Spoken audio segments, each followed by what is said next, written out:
Assalomu alaykum hammaga. Bugun nonushta uchun ajoyib pishloqli non pishiramiz. Buning uchun birinchi idishga 200 ml iliq suvga 1 choy qoshiq dro'jji, 1 osh qoshiq shakar, 1 choy qoshiq tuz solib, aralashtirib, unni oz-ozdan solib, xamir qorishni boshlaymiz. Unni oz-ozdan qo'shamiz, chunki qattiq xamir bo'lib ketishi kerak emas. 30 gram eritilgan sariyog'ni qo'shamiz. 100 gram qirg'ichdan chiqazilgan yog'li pishloq bo'lishi kerak. Men cheddar pishlog'idan foydalandim. Xamir qorishga qiynalsak, qo'limizni o'simlik yog'ida yog'lab xamir qoramiz. Xamir yopishqoq bo'ladi. Idishni va xamir ustini o'simlik yog'ida yog'laymiz.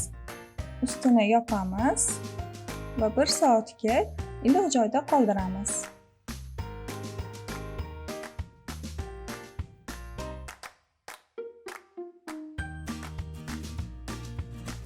Bir soatdan keyin ochamiz. Xamirimiz oshib chiqqan. Ozgina un sepib, xamirni yoyib olamiz.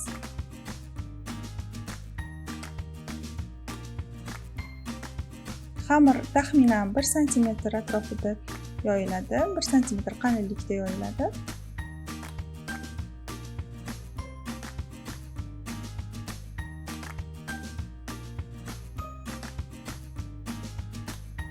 Xamirni rulet qilib o'rab olamiz.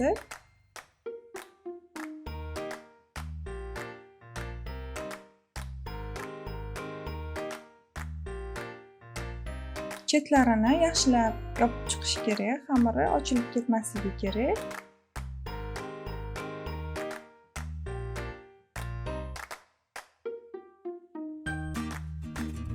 Xamirni listga joylashtirib, men chetiga sochiq tiqib qo'ydim. Sababi xamir yonga emas, tepaga ishib chiqishi uchun yoniga sochuvlarni qo'yib qo'ydim. Ustini yopib, yana 40 minutga iliq joyda qoldiramiz.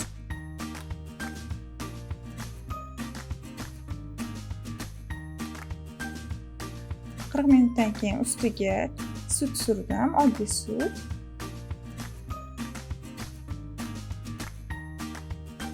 Bezatish uchun kunjutni sepib bezatdim. Xamir ustini pichoqda ozgina kesib chiqamiz.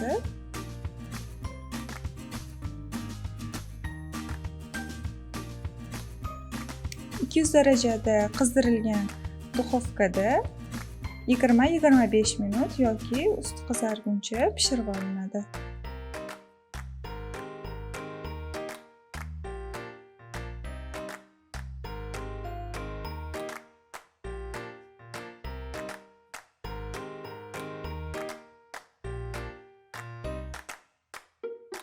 Mana nonimiz pishib chiqdi. Sovidi, endi kesamiz.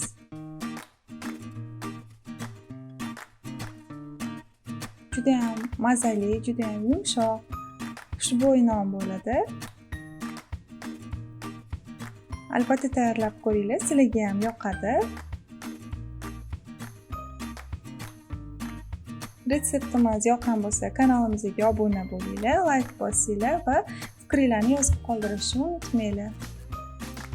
Sog' bo'linglar, salomat bo'linglar.